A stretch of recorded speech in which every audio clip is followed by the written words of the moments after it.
mai lâu dài hồn khó quy main karu katrap suni kini wan rau puisi nan lekang sate katan hun aom ve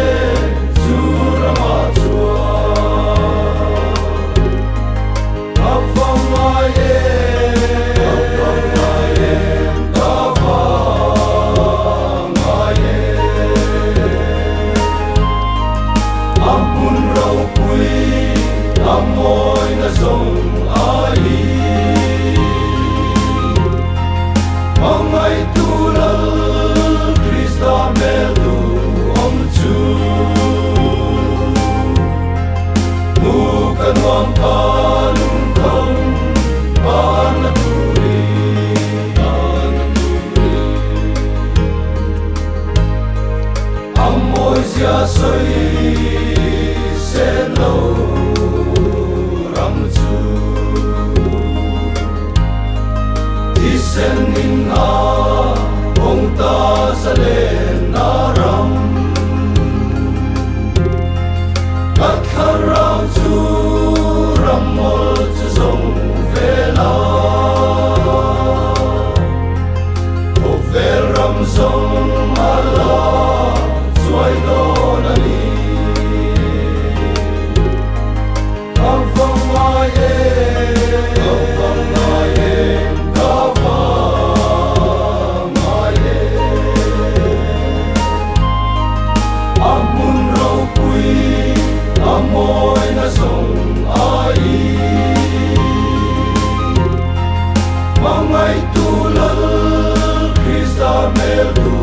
om chu kanuam kanung kam anaturi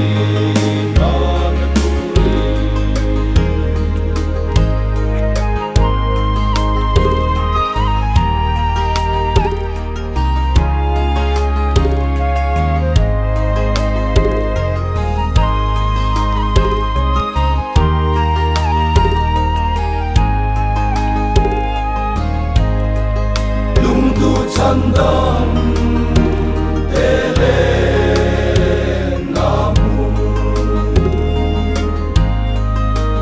thấy lâu có lâu nghe chân đắm tu thì sen in min sila khara in suai se lalung em ram mỏi chu kamai mange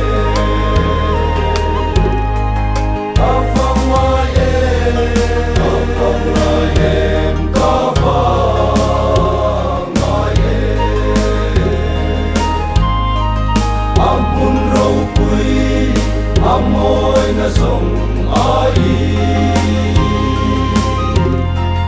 mangai tulal Krista melu om chu mu kanwa kanung kam